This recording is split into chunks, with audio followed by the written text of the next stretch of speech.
All right, good afternoon and welcome to the Calaveras County Water District Board meeting for the 26th of August, 2026. If you are able, will you please rise for the Pledge of Allegiance?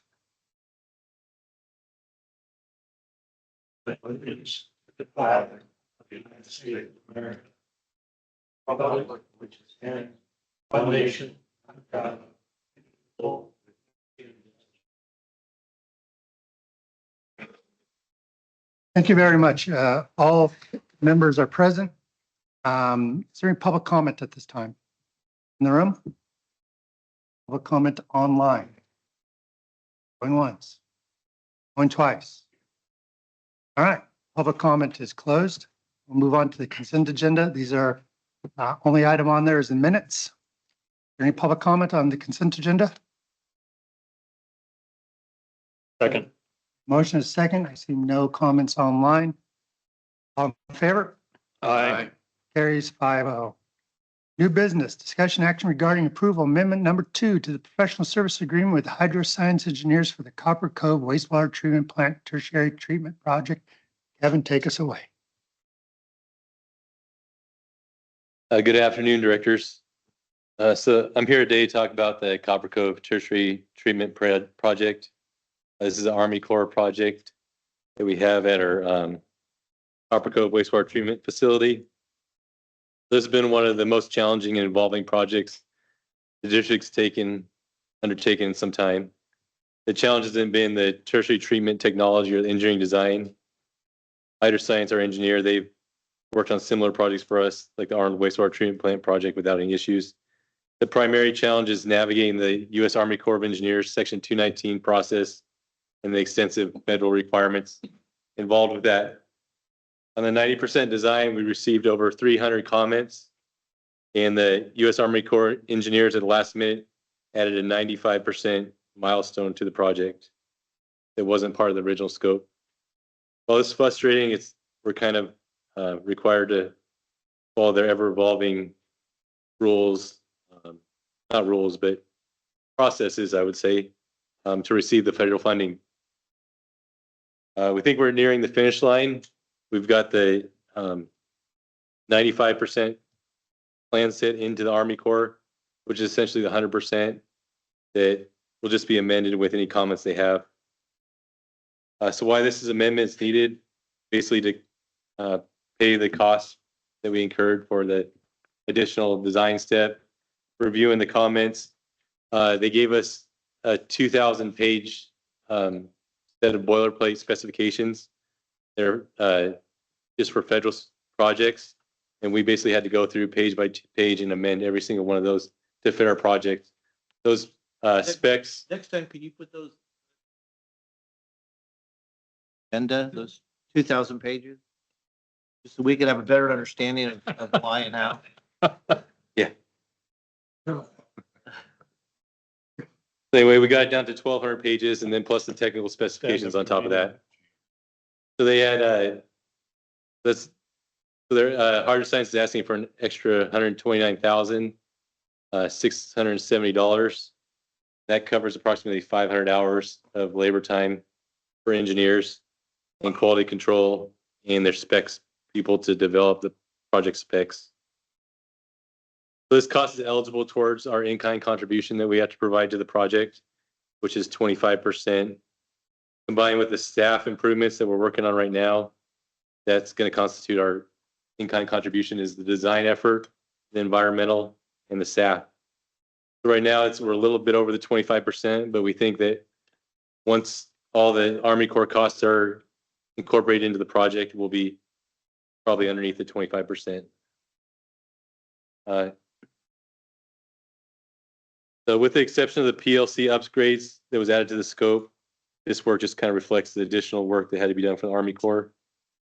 Kind of the benefits of the project as a whole. So our tertiary and our SAF, it replaces the aging filters we have there that are ineffective.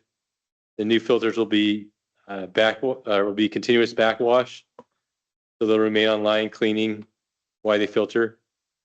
It eliminates the return of backwash water to Pond 6.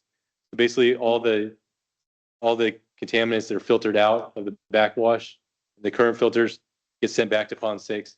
So Pond 6 continually gets in worse shape. This project will eliminate that, the retreating of the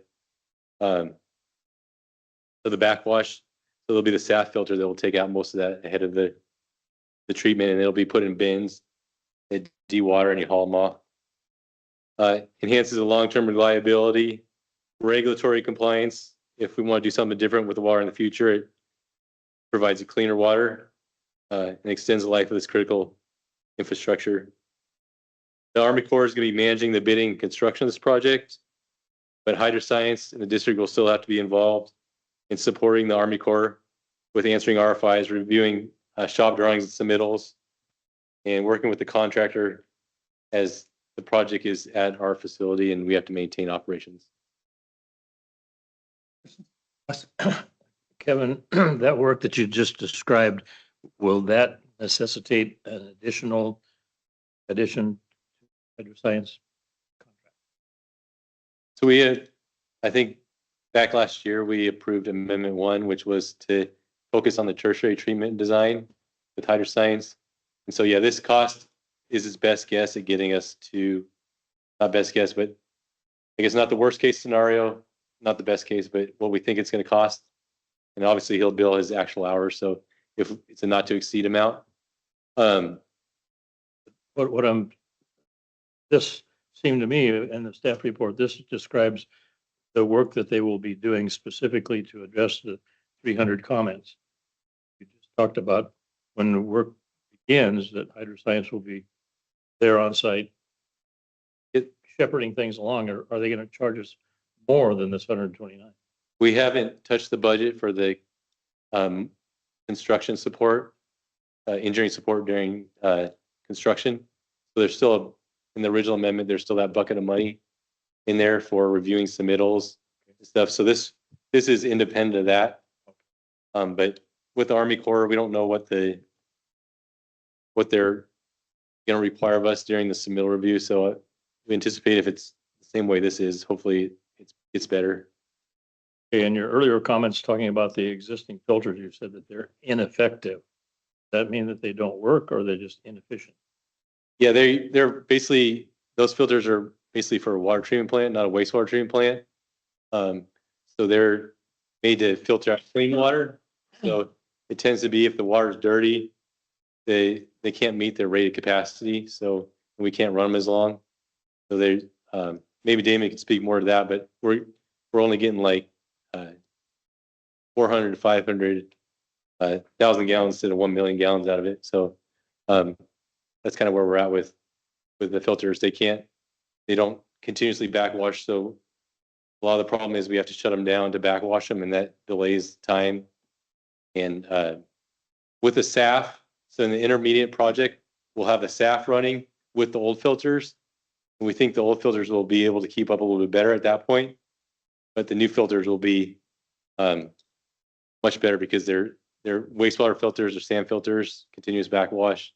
They're big concrete structures as opposed to above ground. The hydraulics will be better because they're lower. The hydraulic grade will be better, so the water will flow through the system more effectively. Okay, so Jeff?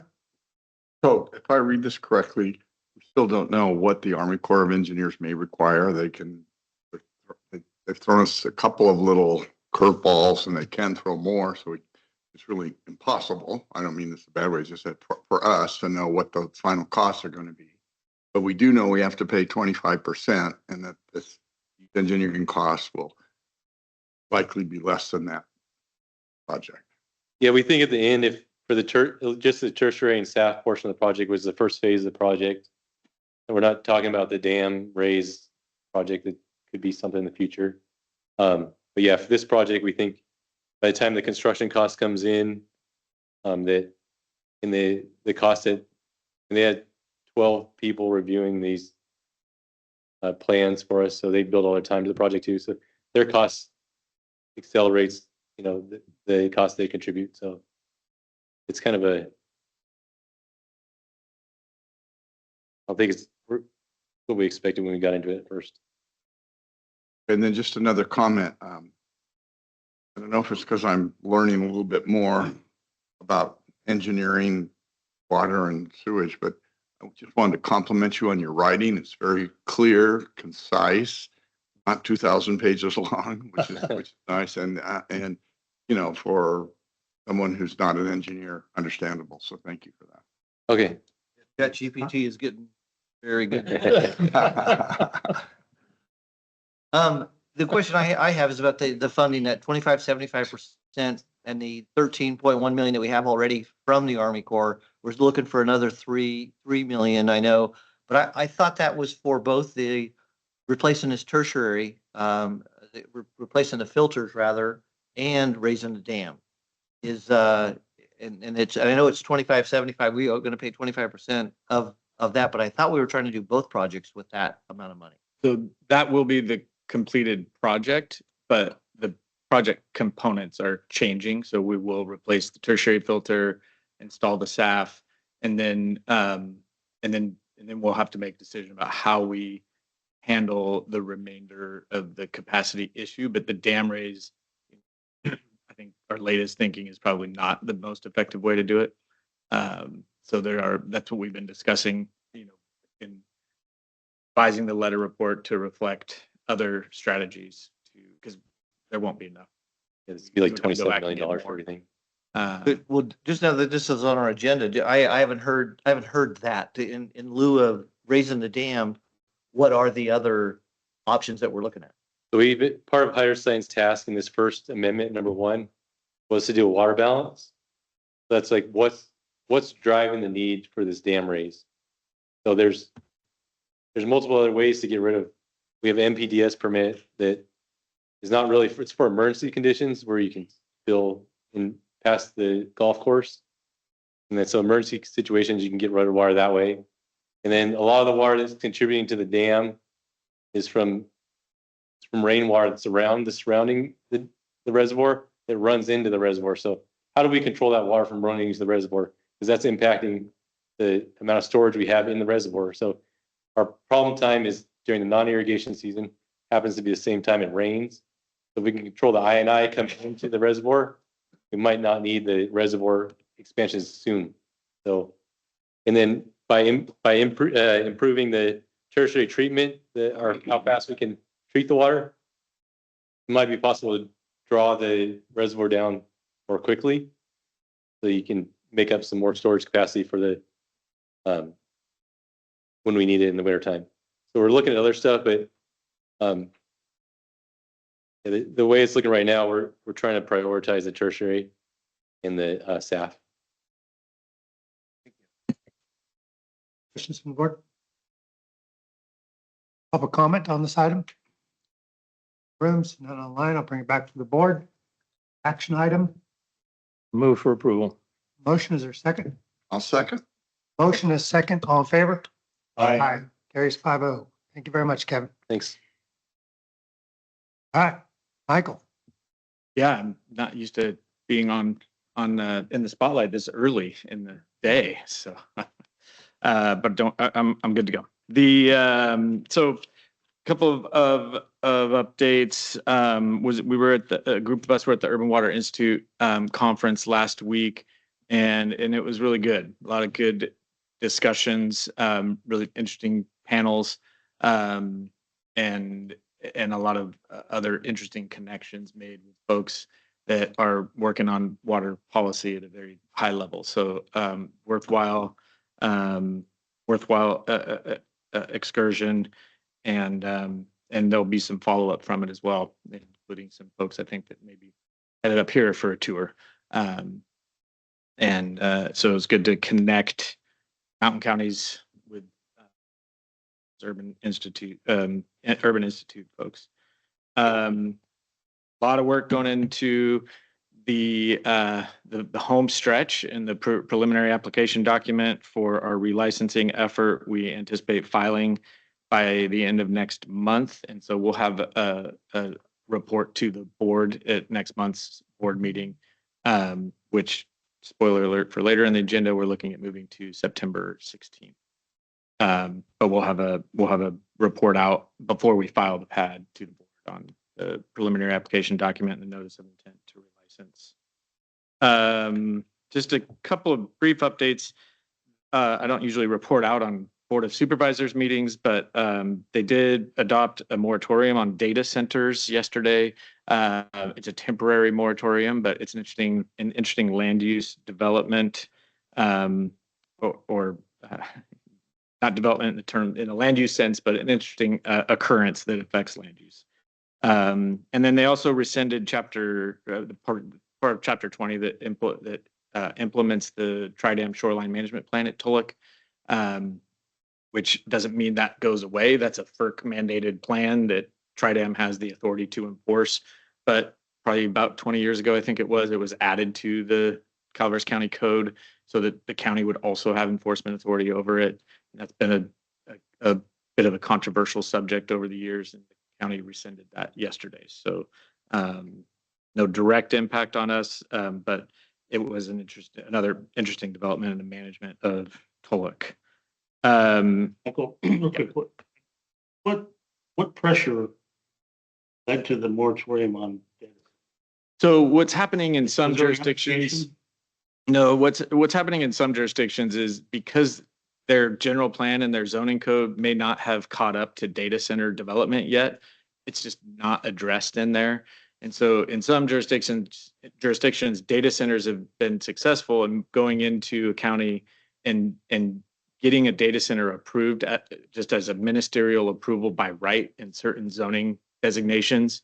And so what they were doing, what they did yesterday was not that, there'll never be a data center in Calaveras County, but there won't be until they actually can adopt a zoning code that would allow it under probably a conditional use permit or some other, land use process.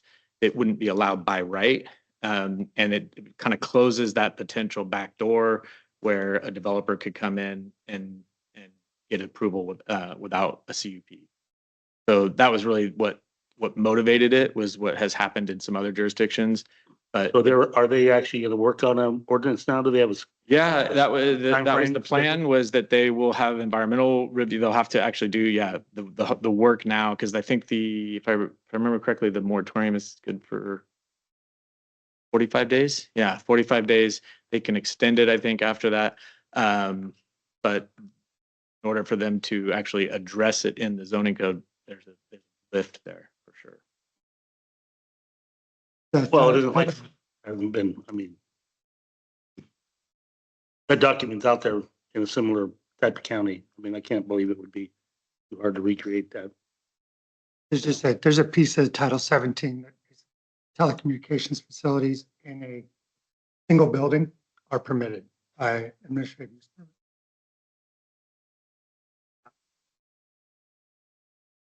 Is there, do we have a role in that? We have the available water, we have low cost power. So if there was actually a data center proposed, we would certainly have a role. I don't know that we need to be directly involved in what the county is doing right now. But I think it might help to educate them a little bit. And reading the paper, there's several comments from board members that there's a shortage of water in this county, or not in board members, but in the public yeah. comment. And Yeah. we just educate, that wouldn't be a bad idea to talk about the excess water we have. Yeah, I saw something on the news this morning, I think that talked about all the water being used for the data centers compared to almond farmers. And it's just, Right. there's Even olive. night and day. Yeah, Yeah. and there's one of the guys who did the presentation on AI. It was an AI presentation talking about data centers. And one of the guys focused on data centers from back east. He said in his state there's 250 in the small state of Virginia, which is about the size of this county. They're 250, and they're thinking of putting a moratorium on, but they haven't done it yet. It's growing. It's coming, and it'd be terrible to get behind it. Yeah, I think there's some legitimate land use concerns, obviously, but that's what the county's got to work through now. And yeah, we'll reach out to them and make sure they're aware of, because we should be involved in discussions about siting for sure. And then, so the staff doing a great job. We have a whole team working on monthly billing in response to the board's direction. We talked about it last week in the finance committee meeting and anticipate bringing it to the full board before too long with a detailed discussion on where we're going with that. It's worth a watch if you guys Yeah, Wasn't it's it- good discussion. got the other day. Watch it. With engineering committee meeting next week, we, and then looking ahead a little bit, I mentioned, moving the board meeting on September 10th, the State of the County event. Kelly will be presenting at that event, and, we never get tired of seeing his presentations. So encourage folks to attend and then on the 11th, the next day, that's a Friday, is the Aqua Region 3 event at EID. It's a partial tour, but with some discussion about mountain counties and rural water agency issues, and then a reception afterwards. So I When is encourage. that? That's September 11th. And the registration is open now, so I would encourage. Have we already agreed to move the September 9th? I'm at a conference, a Jaffa conference for the California JPA on the 16th. So our So if we Kelly's have to cancel the second meeting in September, and then we wanted to move the meeting in September so we don't have 5 weeks between board meetings. But How about moving it to the second?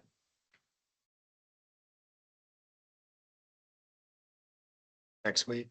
that would be. Well, yeah, we're gonna have, either that or there's 2 weeks in a row in September, the 16th and the 23rd. The meeting on the 23rd will be canceled. We'll be at Oh, gotcha. 16th work for everybody else? Just Scott? Who can't make it on the 9th? As far as board members? And the reason we're moving it, why are we moving it? We're moving it because it'll be, if we don't do a special meeting in between, there'll be 5 weeks between the 9th and the first meeting in October. Felt like was too long of a stretch. So we wanted to. What about the 30th of September? Well, why don't That's we 2 can, weeks. we can take this offline. I mean, is this when we're discussing it, or is it already done? No, it's not done. We're It's on our it's just agenda? Okay. on in front of us. Oh, all right. Probably isn't, why don't we bring it up when we get to the end? Is it? Yeah, it's not on the agenda. When we get to the next meeting, we'll talk about that. Right. So anyways, I just wanted to flag those events for the 10th and the 11th. Should be good events. And then tomorrow will be at the Congressman McClintock hosting a water and ag forum down in San Joaquin County. So, and we'll see some of our water agency partners there for sure. That's all I have for now. Michael, do you have any new news about the county's reaction to the GSA discussion? Not yet. Listed on that. All right. Board reports. Effort.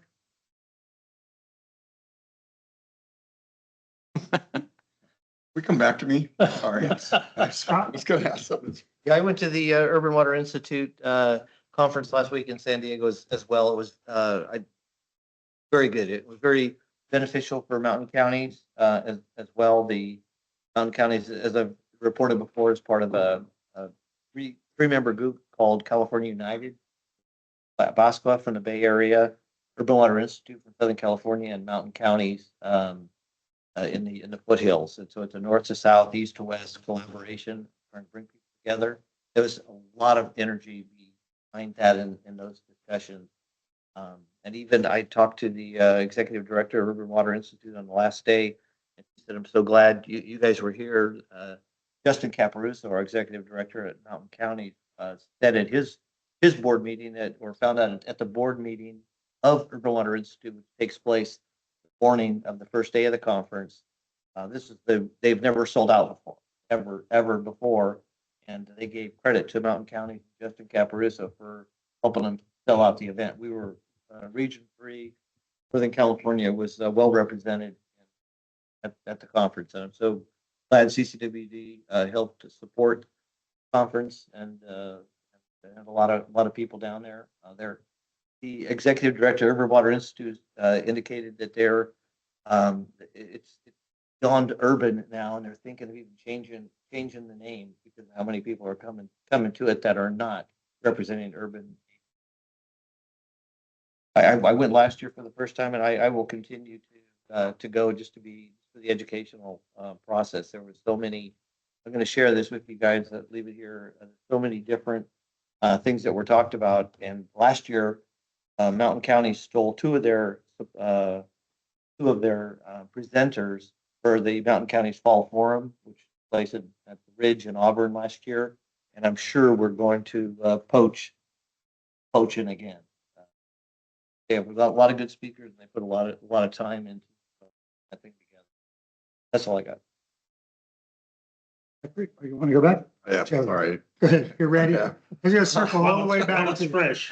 Yeah, before I lose it Hurry, I again. understand. I know the state water board has been looking at this and drawing down certain reservoirs based on future projections. We have a very strong possibility of a very wet winter. So this question is really for Michael. Are we taking that into account? Are we looking at drawing down anything more? I see bonus going down fairly quickly. I don't know if that would be something. Icer's up in the snow zone,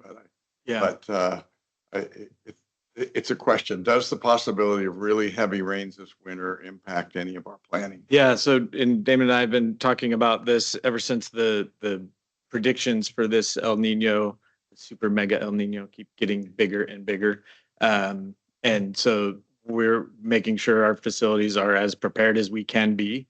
I think the biggest thing for us is making sure that the wastewater ponds are drawn down, so we don't have inadvertent spills in those wastewater ponds. On the water supply side, Spicer can handle a spill, and McKay's can handle spills. So I think on the water supply side, less of a concern. Although the West Point regulator is something we should talk about. That's another dam we're looking at raising, and is currently kind of choked up with tules. So, but it's not on a natural watershed, so hopefully we'll be okay there. But yeah, I mean, just in general, preparation for this winter, we're taking very seriously. Forest Meadows, What's that?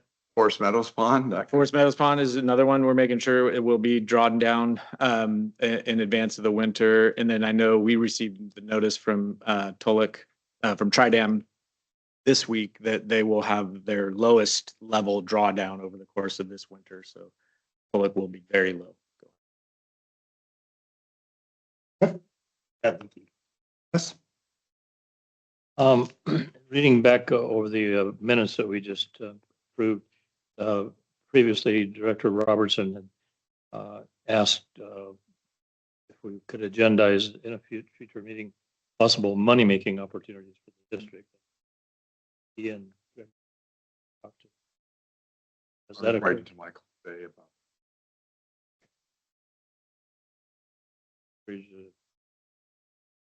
pushing on that wheel? That's all I have. All right, thank you. Couple of quick items for the board I wanted to review. I've been asked if we wanted to be involved in the Measure A campaign, which is Calaveras Unified School District bond. There's not a precedent for this board to participate that I'm aware of in certainly the last 10 years.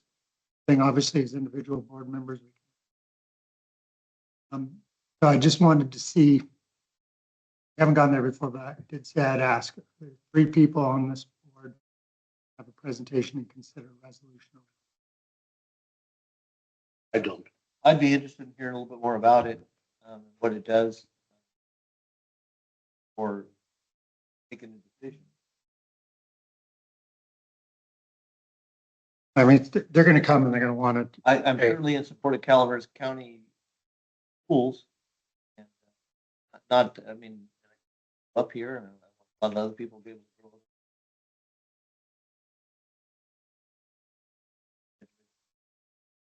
And I'm very interested in it, but they'd like to. What do you think? I'm not sure that's the right, yeah, I'm interested. I could be very supportive of the bond issue with a whole series of kids coming through the school district, but I'm not so sure that's the right role for this board to play. So, strikes me we're supposed to be a little more apolitical, but, kind of interested. Maybe but could make an argument there. So I guess I'm with Scott. What do you think? So the first part of what you were asking for was just for give somebody an opportunity to come and talk. What's an opportunity to come and talk? And we're going to want a resolution or endorsement, but they're not found. Probably nothing. Well, we can't promise them in advance that we'll. We'll just make it something we want to do with it. I'd like, Give them an opportunity to speak. We make it an information or a resolution item, and decide and have it agendized for that meeting. Once we hear the presentation and are now fully understanding of their current position and what it would provide, then make a decision. I most likely am 100% behind it. Let me, first of all, I don't think it's gonna be a valuable tool to have this board recommendation for the public to adopt. I don't think it's smart.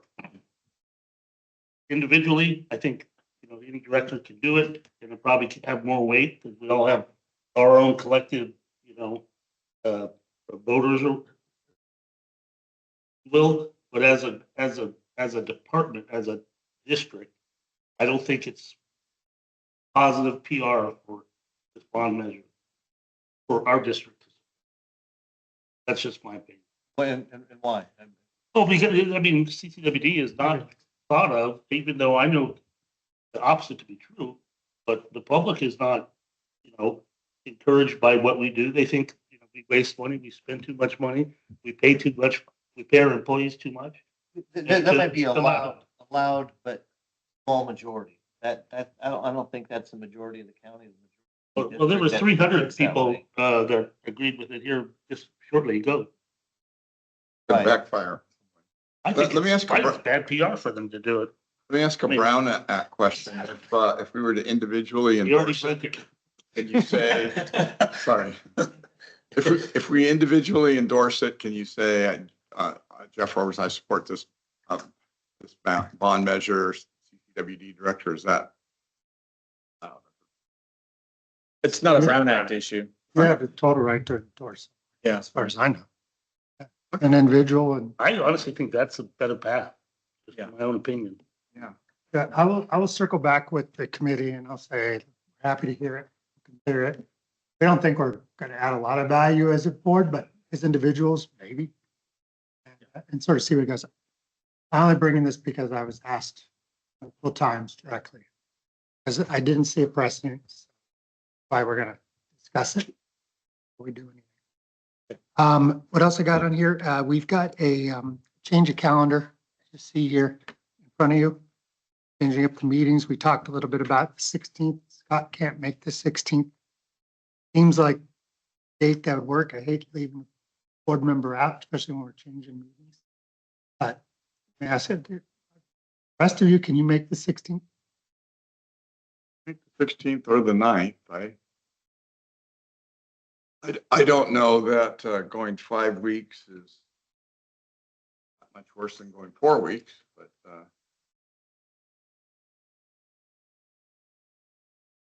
I can make any of the days. And one of the things Michael and I discussed is that, like today's agenda is pretty light. Trying to focus things on one meeting, making that first meeting of the month, that middle meeting, or when we need it. Like it's a lot of staff time to put on a meeting. Whether Kevin Singh would have made it. What's going on the 23rd? Why is that one being canceled? It's the Where?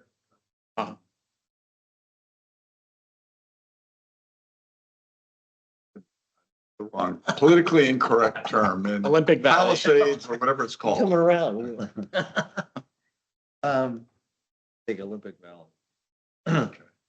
I don't, I don't know.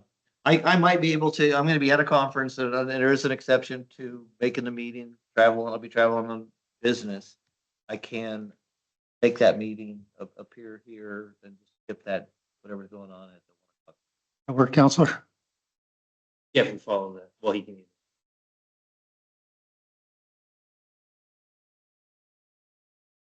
Oh, I'll be up there on Monday. That's not soon enough. If I have it up on Monday, that's soon enough to post it?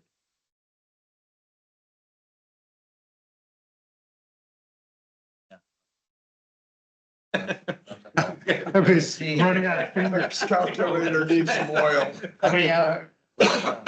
Pick a date and see who shows up. All right, so let's go with this. Scott's going to try to work through. Okay, well, Yes, reading through this, we are definitely moving September 9th. That's no longer calendar. Is that correct? correct. And we're canceling on the Becca, 23rd. Right?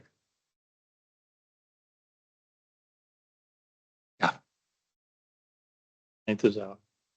It is out, 16th is on. The 14th, 28th. We just got a lot of conferences, holidays. Yeah, no, November and December, we typically only have one meeting anyway, so we're just laying that out for the rest of the year. The 16th is my wife's birthday, and I've promised her that I would take her someplace on that day.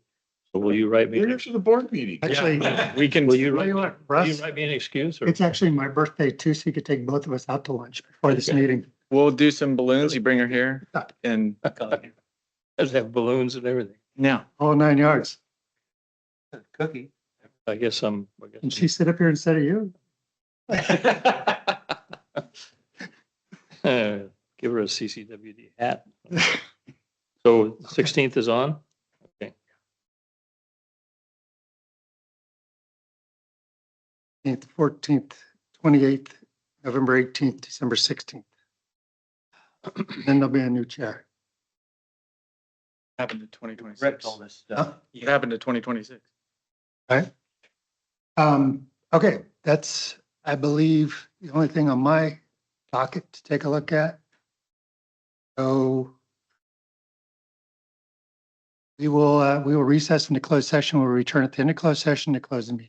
Thank you.